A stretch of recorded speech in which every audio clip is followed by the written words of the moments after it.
Thank you and welcome to the show this morning. The topic this morning is the Tennessee Board of Regents 2009, and we're fortunate to have with us the Chancellor of the Tennessee Board of Regents, Dr. Charles Manning. And of course, Dr. Manning, let me welcome you to the show this morning. And to tell you how delighted we are to have you here, because you've been with us before, and there might be some members of our audience who might not remember your profile and the kind of information that you gave us the last time. Sure. And so let's give them an opportunity to know you by having you to talk about your background, your education, and some of the things that eventually led you to the chancellorship of the Tennessee Board of Regents. Well, I'll start with when I was born. I was actually born pretty close to here in Danville, Kentucky. Very good. But I grew up in Maryland, outside of Washington, D.C., and have been, we could describe it as an itinerant educator, I suppose. I've been in Colorado and Missouri and Oklahoma and West Virginia and then here. And so sort of that variety of backgrounds is what caused me to get the job here. Okay, very good. Absolutely delighted to do it, and it's a wonderful system, the Board of Regents. And Tennessee has been fabulous, and usually it's not as cold as it is today.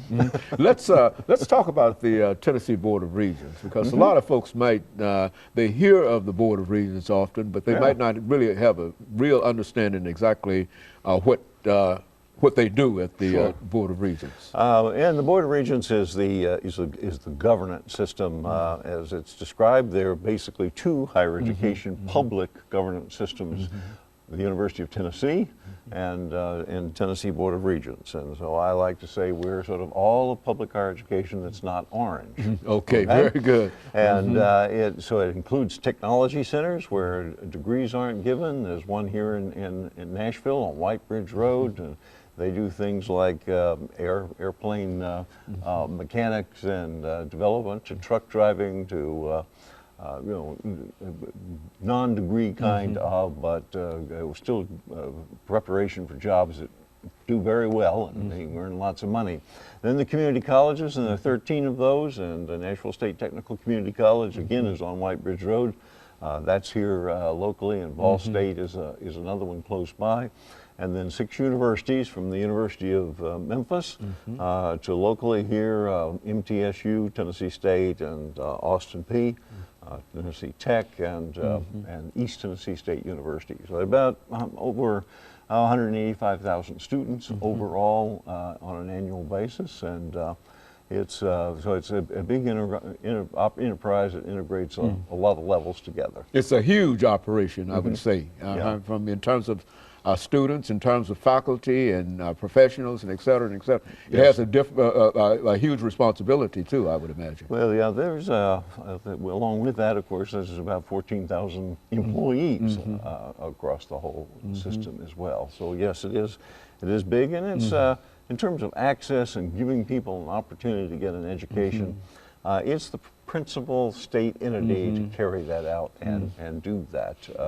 So we're really trying to, one of our main missions, we think, is Tennessee needs more people with a high level of education for economic development purposes, and that's one of our main jobs, is to try to make that happen. So that's one of the major goals in terms of disseminating knowledge and information to the citizens of the state of Tennessee in reference to what you're doing. And not only get them in, but get them through with a degree.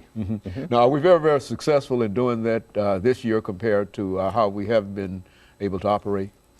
Well, you know, it's kind of interesting that the worse the economy, the more people want to go to school. And so if you measure us by people being interested in going, yes, the enrollment is picking up because the economy is in trouble. So when people are worried about their jobs or have lost their jobs, they tend to go back to school. And so that's we're in a real sense benefiting from that. Well, in some degree, are we not? And at the same time, when we look at the general economic situation in the state of Tennessee, we're not doing as well. Now, how does that impact you? I mean, that has. We're one of those that have more clients coming in, and since we're subsidized by the state for universities about 50-50, we have state money diminishing while demand's increasing, it definitely poses some challenges to try to put those two things together. But our mission is reaching more people, getting them through, and we're not giving that up no matter what happens in the, Very in the good. state. And of course, let us take this first commercial break, Sure. Chancellor, and then we'll come back and we'll talk about some of the challenges and some of the opportunities that are available in the state. And of course, we'll be back with our audience following this very, very short commercial break.